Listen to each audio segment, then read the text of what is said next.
नमस्कार दोस्तों, बहुत बहुत स्वागत है आपका भोर की बात में, आज की बात में, हमारी बात में, आपकी बात में।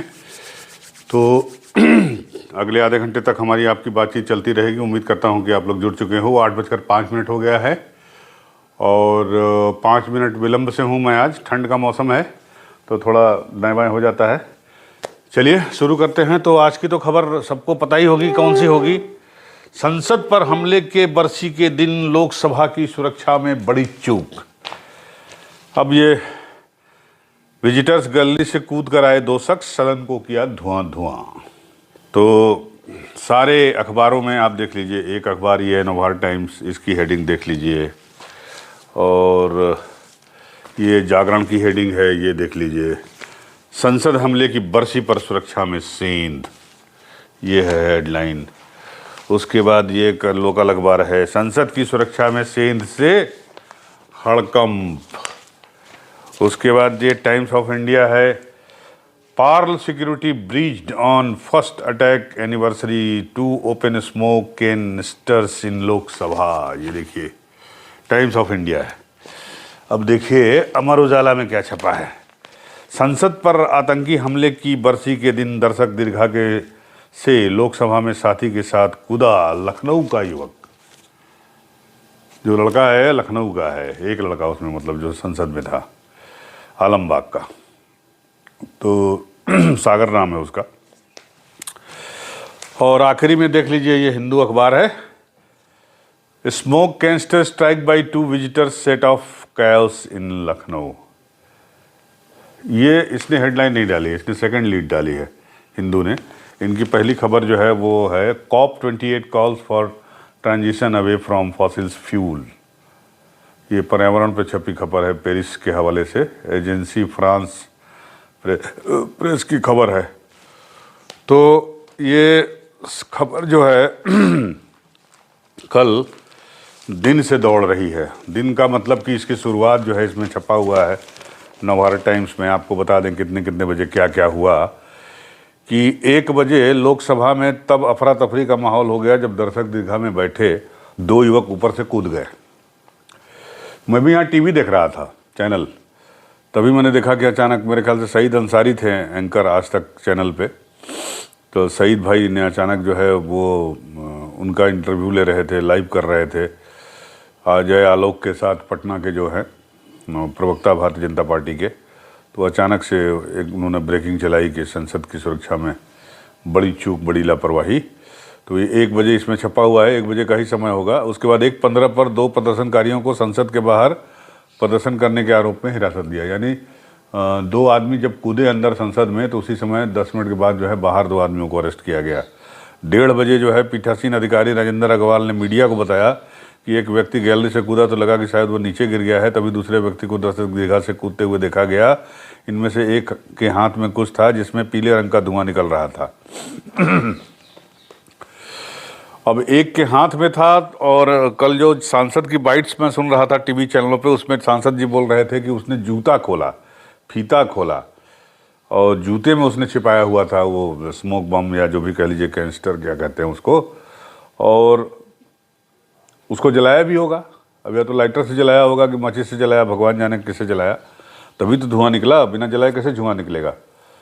तो अब आप सोचो कि ओम बिरला जी, हमारे संसद के जो स्पीकर साहब हैं, उनका कहना है कि मतलब खतरनाक नहीं था, लेकिन अगर वो खतरनाक होता तो क्या होता। सवाल ये उठ रहा है, सबसे बड़ा सवाल ये है कि कोई भी हो, वो चला गया, कूद गया, और बेंचवा पे दौड़ रहा था खड़ा, मतलब जो बेंच बैठने के लिए बनी है सांसदों के, उसके ऊपर वो दौड़ रहा था। मैंने इसको शॉर्ट वीडियो में अपने चैनल पे डाला है, यूपी न्यूज़ 9 पे, आप चाहें तो देख सकते हैं। उसमें आपने देखा भी होगा, सारे चैनलों पे चल रहा था। तो वो भाग रहा था। अब सोचिए कि अगर उसमें जहरीली गैस होती तो क्या होता। 2:20 पर क्या किया, दिल्ली पुलिस की विशेष सेल उन लोगों से पूछताछ करने के लिए संसद पहुंची। मतलब उसको 1 घंटा लगा इस पूरे मतलब घटना के बाद पहुंचने में वहाँ। 1:15 पे लिख रहा है कि 2 प्रदर्शनकारियों को संसद के बाहर प्रदर्शन करने के आरोप में हिरासत में लिया गया। 1 बजे वो कूदे और 2:20 ये नवभारत टाइम्स की खबर है कि 2:20 पर दिल्ली पुलिस की विशेष सेल जो है उन लोगों से पूछताछ करने के लिए संसद पहुंची जिन्होंने लोकसभा में सुरक्षा का उल्लंघन किया था। अरे सुरक्षा का भयानक ऐसी तैसी कर दिया था, उल्लंघन क्या किया था। लोकसभा की कार्रवाई फिर शुरू हुई। लोकसभा अध्यक्ष ओम बिरला ने बताया कि शून्यकाल के दौरान हुई घटना की लोकसभा अपने स्तर पर संपूर्ण जांच कर रही है। इस संबंध में दिल्ली पुलिस को भी जरूरी निर्देश दे दिए गए हैं। प्राथमिक जांच के अनुसार यह सिर्फ साधारण धुआं था, इसलिए यह धुआं चिंता का विषय नहीं है। चिंता का विषय ये नहीं है कि वो धुआं साधारण था, चिंता का विषय ये है कि अगर वो धुआं असाधारण होता तो क्या होता। अगर मानव बम टाइप की कोई चीज़ होती, कोई कहता कि साला हम मर ही जाएंगे वहीं संसदीय में, लेकिन तुमको छोड़ेंगे नहीं, हम तो डूबेंगे सनम, तुमको भी ले डूबेंगे। अगर इस तरह की कोई अगर मानसिकता होती तो क्या होता, आप ये सोचिए। साधारण गैस थी, कोई बात नहीं, असाधारण हो जाती तो क्या हो जाता। हाँ, तो इस पे विचार करना चाहिए मुझे लगता है। और ये एक बहुत बड़ी चूक है कि कैसे जो है वो कूद कैसे गया ऊपर से, क्या उसकी ऊंचाई कम है या ये कूदने से चोट नहीं लगेगी या पैर नहीं टूटेगा, नुकसान नहीं पहुंचेगा किसी आदमी को, जूता पहन के कूद गया वो। सागर और मनोरंजन दोनों नाम हैं और जूते के अंदर जो है स्मोक कैन को छिपा के वो चले गए। अब देखिए इसमें ये भी लिखा हुआ है कि 4 लेयर की सुरक्षा होती है तब आप संसद भवन में विजिटर गैलरी तक एंट्री पाते हैं। वो भी बता देता हूँ आपको, वैसे आप देख लिए होंगे, सुन लिए होंगे, जान लिए होंगे, जानते भी होंगे। तो इसमें लिखा है कि लोकसभा की विजिटर्स गैलरी तक ऐसे कोई नहीं पहुंच जाता है, उसके लिए किसी सांसद की रिकमेंडेशन अनुशंसा चाहिए। इन महाशय की जो अनुशंसा है, 2 लोग जो अंदर गए थे, इनका वहाँ बीजेपी के कोई सांसद हैं वहाँ के मैसूर के, वहाँ के जो है उनका वो रिकमेंडेशन था, ये कल चल रहा था उसमें। तो देखिए 1 2 3 4 5 स्टेप है तब जाके आप जो है विजिटर गैलरीज तक पहुँचते हैं संसद के। पहला स्टेप ये है कि किसी भी सांसद के गेस्ट ही वहाँ तक जा सकते हैं। सांसद की रिकमेंडेशन पर पास बनता है। पास बनाने के लिए उनको अपना आधार कार्ड या पुख्ता जो कोई एड्रेस प्रूफ हो तो वो दिखाना पड़ता है और सांसद का रिकमेंडेशन चिट्ठी उट्ठी लगता होगा सचिवालय में, सेक्रेटेरिएट से बनता होगा, तो वहाँ से उनका रिकमेंडेशन जाता है और उनका पुख्ता वो जाता है, वो एड्रेस प्रूफ वगैरह या आधार कार्ड वगैरह, तब जो है वो प्रोसेस शुरू होता है पास बनने का। उसके बाद जब पास बन गया तब लोग जब समय पर जाते होंगे या 15 मिनट पहले जाते होंगे, जो भी नियम कानून हो, तो बाहर जो है पूरी सिक्योरिटी चेकिंग होती है। अब उनका बैग जो है वो स्कैनर से वो किया जाता है, पास किया जाता है, बैग पर्स वर्स जो भी हो, जैसे एयरपोर्ट पे होता है। और फिर मेटल डिटेक्टर से जांच की जाती है, पूरी फ्रिस्किंग होती है, मतलब तलाशी होती है सब जगह से। उसके बाद जो है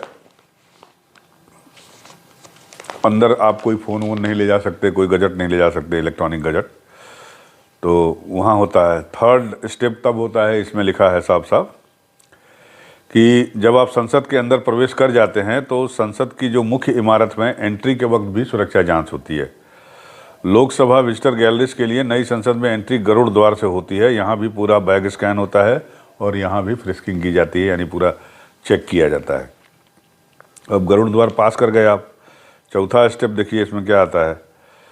गरुड़ द्वार से गुजरकर जब पहली मंजिल पहुँचते हैं तो लोकसभा के लिए एंट्री के वक्त फिर से पास चेक होता है, दोबारा पास चेक होता है वहाँ अंदर जाने के लिए। अंदर जाने के समय छोटा पर्स या दूसरा आइटम है तो उसे वहीं लॉकर में जमा करा दिया जाता है। विजिटर्स को बताया जाता है कि आपकी पॉकेट में पेन, सिक्के, यहाँ तक कि कोई कागज़ का टुकड़ा भी नहीं होना चाहिए, ये इसमें छपा है। तो इतना हो गया। गरुड़ द्वार से निकल के आप लोकसभा के वहाँ जहाँ पर चलती है लोकसभा, वहाँ के दरवाजे पहुँच गए। और जब वहाँ पे चेकिंग वुकिंग हो जाएगी, सब कुछ हो जाएगा, पर्स वर्स निकाल के आपका रखवा दिया जाएगा, तब आगे जाकर आप विजिटर गैलरीज में जाते हैं, जहाँ पर एक बार फिर से वहाँ पास चेक किया जाता है, चेकिंग होती है, लोगों को बताया जाता है, वहाँ खड़े होते हैं लोग कि आपको कहाँ बैठना है, किधर बैठना है, किस तरह से व्यवहार करना है, सीट के बैठने के बाद उठना नहीं है, न ही कोई आपस में बातचीत करनी है, और वहाँ भी सुरक्षा कर्मी तैनात रहते हैं जो लगातार देखते रहते हैं कि कौन क्या कर रहा है। इतना होने के बाद भी ऐसा हो गया। तो इसमें अब जांच वांच हो रही है, जांच तो होगी। बयान भी छपा है कई लोगों का, हनुमान बेनीवाल जी का, आरएलपी के सांसद जो हैं उनका छपा है कि शून्यकाल चल रहा था, मेरा बोलने का नंबर आ रहा था। उस वक्त जो है वो कोई गुरमे साहब बोल रहे थे वहाँ पश्चिम बंगाल से, जो है मुर्मू साहब, कोई गुरमे मुर्मू ऐसे करके सांसद थे, बीजेपी के ही थे मेरे ख्याल से। वो अपना बयान पढ़ रहे थे, तो अचानक जो है ऐसा हुआ। तो हनुमान बेनीवाल जी कह रहे हैं कि मेरा बोलने का नंबर आने वाला था, तभी पीछे से हल्ला शुरू हो गया। हमने देखा कि एक व्यक्ति विजिटर गैलरी से लटक कर कूद रहा था, दूसरा अंदर कूद गया और बंदर के माफिक छलांग लगाकर स्पीकर चेयर की तरफ आगे बढ़ रहा था। मैंने उस लड़के को पकड़कर दबोच लिया। जब उसे घसीट कर ले जा रहे थे तो जूते और मोजे के अंदर से कुछ निकाला और धुआं छेड़ा। देखिए, जब पकड़ा गया है तब निकाला है जूता में से। उसकी हिम्मत देखिए। आतंकी हमले के बरसी के दिन इन्होंने चुनौती दी कि देश में कानून का राज नहीं है, ये जहरीली गैस छोड़ देते तो 50-100 सांसदों की मौत हो जाती। भगवान न करे ऐसा होता, लेकिन ये तो है कि अगर वो साधारण गैस नहीं होती, असाधारण गैस होती तो फिर क्या होता। एक बार फिर ये मैं वो करता हूँ। अब उसके बाद जो है विजिटर पास पर रोक लगा दी गई है। सुरक्षा के इस चूक के मामले में लोकसभा के स्पीकर ओम बिरला ने विजिटर गैलरी बनने वाले पास पर रोक लगा दी है। साथ ही पहले से जारी पास रद्द कर दिए हैं। बिरला जी ने कहा कि सांसद की सुरक्षा की गृह मंत्रालय से उच्च स्तरीय समीक्षा कराई जाएगी और उसी के अनुरूप कदम उठाए जाएंगे। सर्वदलीय बैठक में कई ने मंत्रियों और सांसदों के पीएस की संख्या घटाने और गैलरी को शीशे से घेरने की मांग की है। तो ये है, बड़ा हंगामा मचा है, अभी तक मचा रहेगा कुछ दिन तक। तो जो सागर साहब हैं हमारे आलमबाग के रहने वाले, ये धरना प्रदर्शन का बहाना बनाकर लखनऊ से दिल्ली गए थे और वहाँ इन्होंने ये खेल कर दिया, कांड कर दिया। खेल क्या किया, कांड कर दिया। तो विजिटर पास पर रोक लग गई। अब कुछ जवाब इस अखबार ने पूछे हैं, वो मतलब सवाल पूछे हैं, वो सवाल भी आप सुन लीजिए। देश के अलग अलग शहरों में रहने वाले ये युवा कौन हैं? आखिर ये सब किस तरह आपस में एक दूसरे से जुड़े हैं? ये सभी आरोपित किस मकसद को लेकर एकजुट हुए? संसद के अंदर घुसने की इस साजिश में और कौन कौन शामिल है? क्या संसद में घुसने से पहले इन्होंने कोई रेकी भी की थी? पूरे प्रकरण में खुफिया तंत्र कहाँ फेल हो गया? ये 5-6 सवाल हैं जो इस अखबार ने उठाए हैं, नवार टाइम्स ने। तो अब दीजिए जवाब। बाकी तो छीछा लेदर तो हो ही गई सिक्योरिटी को लेके। हाँ, बड़े बड़े सिक्योरिटी वाले वहाँ रहते हैं, बेचारे सबकी बोलती बंद हो गई है। चलिए, बाकी जांच वांच होती रहेगी और अपना करते रहेंगे। जो होना था वो तो हो ही गया। ईश्वर की कृपा है कि मतलब मुझे नहीं लगता कि ये किसी को मारने उड़ने के मकसद से आए होंगे। अगर मारने के मकसद से आए होते तो ऐसा नहीं होता, क्योंकि अभी तक जो जांच हुई है, जो पकड़े गए हैं लोग जहाँ जहाँ से, उनके घर और पर जांच हुई है, तो ऐसा कोई कनेक्शन नहीं मिला है अभी तक कि इनके किसी आतंकी ग्रुप से संपर्क हों या कुछ ऐसा इनका क्राइम रिकॉर्ड हो। कुछ अभी तक मतलब ये जानकारी नहीं है आज सुबह तक। बाकी आगे अब जांच वांच होगी तो पता चलेगा कौन क्या है, कैसे है और कैसे इनका आपस में कनेक्शन हुआ, कहाँ गए ये। तो ये था। अब चलिए, जांच वांच होती रहेगी। हम लोग भी यहाँ विधानसभा में जाते हैं तो वहाँ भी काफ़ी सुरक्षा उक्षा होती है। अब तो यहाँ भी काफ़ी टाइट हो गया है मामला। अब जल्दी अंदर जो है, पहले तो मोबाइल वोबाइल लेके चले जाते थे हम लोग, अब शायद मोबाइल वोबाइल भी बंद हो गया। अब तो शायद विधायकों के भी मोबाइल बंद हो गए हैं उत्तर प्रदेश सदन में, लेकिन विधायक मानते कहाँ हैं, लेके चले जाते हैं। चलिए, हो जाता है। विधायक से याद आया, सदन से बात हुई तो कल जो है एमपी में मोहन जी और छत्तीसगढ़ में विष्णु जी ने शपथ ले ली। मोदी, शाह और योगी समेत कई नेता रहे मौजूद। तो 58 साल के जो मोहन बाबू हैं वो 19वें सीएम हैं मध्य प्रदेश के, और इन्होंने 2 डिप्टी सीएम भी बनाए हैं, जगदीश देवड़ा और राजेंद्र शुक्ला। और छत्तीसगढ़ में भी 2 डिप्टी सीएम हैं, अरुण साव और विजय शर्मा। और साय वहाँ पर जो हैं वो विष्णु देव साय, उन्होंने जो है मुख्यमंत्री पद का शपथ ग्रहण किया। 58 साल के जो है मोहन 19वें सीएम हैं, मैंने आपको बता दिया। उन्होंने कहा कि हम पीएम मोदी के नेतृत्व में राज्य में शिक्षा, स्वास्थ्य, रोजगार और अन्य सभी क्षेत्रों के विकास पर ध्यान केंद्रित करेंगे। शपथ ग्रहण समारोह में जाने से पहले यादव जी भोपाल में एक मंदिर में पूजा अर्चना किए और दीनदयाल उपाध्याय और श्यामा प्रसाद मुखर्जी जी को श्रद्धांजलि देने के लिए प्रदेश भाजपा कार्यालय भी गए। भाजपा मध्य प्रदेश में भाजपा के सभी 3 मुख्यमंत्री उमा भारती, बाबूलाल गौर और शिवराज सिंह चौहान ओबीसी से रहे हैं। यादव भी ओबीसी वर्ग से आते हैं। उधर 59 साल के ये हैं, 58 साल के मोहन बाबू हैं और 59 साल के विष्णु बाबू हैं। छत्तीसगढ़ के चौथे सीएम हैं, आदिवासी नेता। उन्होंने कहा कि हम अगले 5 सालों में छत्तीसगढ़ को विकास के नए शिखर पर ले जाने के लिए तैयार हैं। कार्यक्रम में लगभग 50,000 लोग शामिल हुए। राज्य की कुल 90 विधानसभा सीटों में से भाजपा ने 54 सीटें जीती हैं और दोनों ही समारोहों में प्रधानमंत्री नरेंद्र मोदी, केंद्रीय गृह मंत्री अमित शाह, भारतीय जनता पार्टी के अध्यक्ष जेपी नड्डा और उत्तर प्रदेश के मुख्यमंत्री योगी आदित्यनाथ समेत कई वरिष्ठ नेता मौजूद थे। तो आज 14 तारीख है और अब बचा है राजस्थान। तो कल 15 दिसंबर को राजस्थान में वहाँ पर जो है जयपुर के भजन लाल शर्मा जी और डिप्टी सीएम दिया कुमारी और प्रेमचंद बैरवा जी जो है वो शपथ लेंगे 15 तारीख को। आज नहीं ले रहे हैं, कल होगा उनका शपथ ग्रहण, क्योंकि कल के बाद से खरवास चढ़ जाएगा। तो खरवास में कोई शुभ काम होगा नहीं। तो कल आप देखिएगा शपथ ग्रहण में कौन कौन जाता है। तो हमारे योगी जी ने जो है इनको बधाई दी है, मोहन जी यादव को और विष्णुदेव जी साय को, और कहा है कि पीएम नरेंद्र मोदी के मार्गदर्शन में और भाजपा के नए मुख्यमंत्रियों के कुशल नेतृत्व में दोनों राज्य विकास के नए मानक स्थापित करेंगे।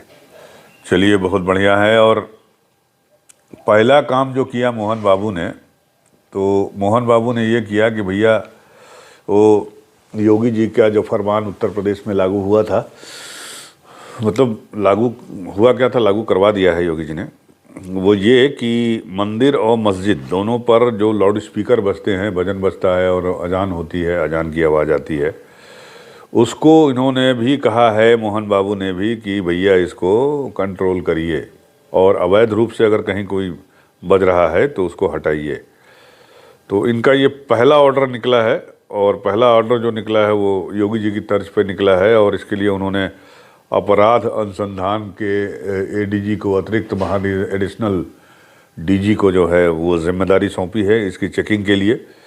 ये मैं कहीं पढ़ रहा था अभी अखबार में, तो उसमें जो है वो ये अभियान अब शुरू हो जाएगा और मुझे लगता है कि अगले 1 हफ्ते 10 दिन 15 दिन में जो है वो उत्तर प्रदेश की तरफ, मध्य प्रदेश में भी जो अगर अवैध लाउड स्पीकर या जो निर्धारित मानक है ध्वनि का, उससे ऊपर अगर बज रहे हैं तो बंद किए जाएंगे या जो भी किए जाए।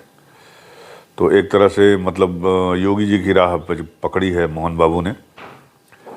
तो उस पर किसी कांग्रेसी नेता का मैं तंज देख रहा था कि वो किसी सोशल मीडिया पे, तो उसने लिखा कि मोहन बाबू जो है वो हैं तो यादव जी, लेकिन तेजस्वी यादव और नीतीश कुमार की तरह जो है पिछड़ों के नेता जो हैं वो भी माने जाते हैं, उनकी तरह नौकरी उकरी देने का काम न करके और इस तरह का ऐलान न करके जो है वो उस तरह का काम कर रहे हैं, मतलब योगी जी वाला काम कर रहे हैं। किसी कांग्रेसी नेता का मैं देख रहा था उस पे, किस पे, सोशल मीडिया पे। तो चलिए ख़त्म करिए महाराज, हो गया, सरकार उकार बन गई। 15 दिन बड़ा खूब मचा हंगामा, कौन बनेगा मुख्यमंत्री, कौन बनेगा मुख्यमंत्री, तो सब ख़त्म हो गया। कल हमने आपको बताया भी था कि वो मध्य प्रदेश में शिवराज सिंह चौहान अब क्या करेंगे। तो महुआ जी जो, एक बात कर लेते हैं, पश्चिम बंगाल से 2 बातें हैं छोटी छोटी। पहली बात तो ये है कि महुआ जी जो है, महुआ मोइत्रा, वो उन्होंने सुप्रीम कोर्ट में अर्जी डाली थी। तो सुप्रीम कोर्ट का कल एक सुप्रीम कोर्ट के हवाले से खबर आई है कि सुप्रीम कोर्ट टीएमसी नेता महुआ मोइत्रा की अर्जी को जल्द सुनवाई के लिए लिस्ट करने पर विचार करेगा। महुआ ने लोकसभा से अपने निष्कासन को चुनौती दी है। चीफ जस्टिस डीवाई चंद्रचूड़ की बेंच के सामने बुधवार को मामला उठाया गया और जल्द सुनवाई की अपील की गई। इस पर चीफ जस्टिस ऑफ इंडिया ने कहा कि संभव है कि मामला रजिस्टर न हुआ हो। मैं जल्दी इस बारे में अगर कोई मेल आया है तो देखूंगा। तो इसका मतलब महुआ जी की सुनवाई जो है अब जल्दी होगी। अब देखिए क्या होता है, उनकी बहाल होती है। राहुल गांधी की तो बहाल कर दी थी सुप्रीम कोर्ट ने, लेकिन अब इनका होता है कि नहीं होता ये सुप्रीम कोर्ट डिसाइड करेगा, इंतज़ार कीजिए। और बंगाल से ही एक खबर है बड़ी गड़बड़ सी। बर्धमान रेलवे स्टेशन में, अभी कोलकाता गया था तो आते समय बर्धमान रेलवे स्टेशन पड़ा था, देखा था मैंने वहाँ पे भैया बुधवार को पानी की टंकियाँ बह गई।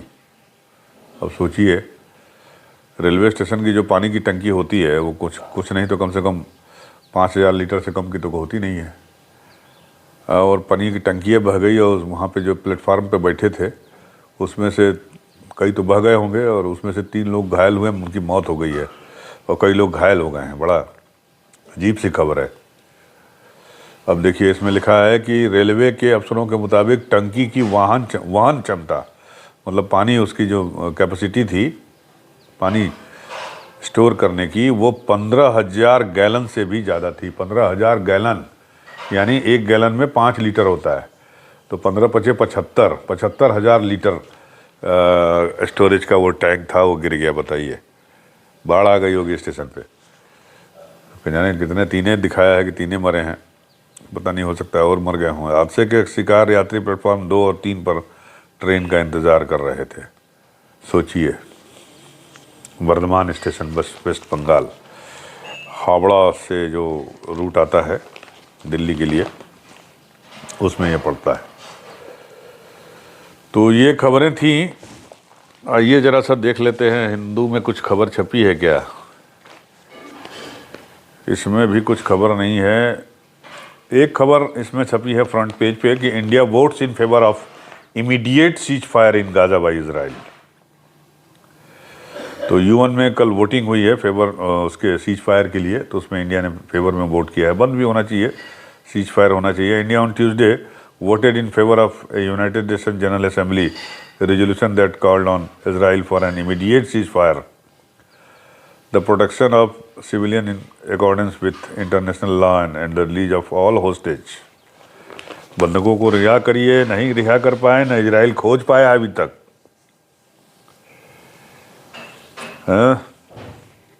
बंधक कहाँ हैं? इजराइल नहीं खोज पाए। इजराइल ने कहा कि हफ्ता 15 दिन में निपटारा कर देंगे, वो भी नहीं कर पाया। सीज फायर भी नहीं हो रहा है, खाना पीना भी ढंग से नहीं पहुंच रहा है। पता नहीं क्या होगा वहाँ पे भगवान जाने क्या होगा। अब तेलंगाना में जो है एक बिल पास हुआ है, सेंट्रल ट्राइबल यूनिवर्सिटी तेलंगाना में बनाई जाएगी, ट्राइबल यूनिवर्सिटी, आदिवासियों की। The Rajya Sabha on Wednesday, house ने पास किया, Rajya Sabha on Wednesday pass the central universities amendment bill and the repealing and amending bill, while the first bill is to establish a tribal university in Telangana as promised in and Andhra Pradesh Recognition Act.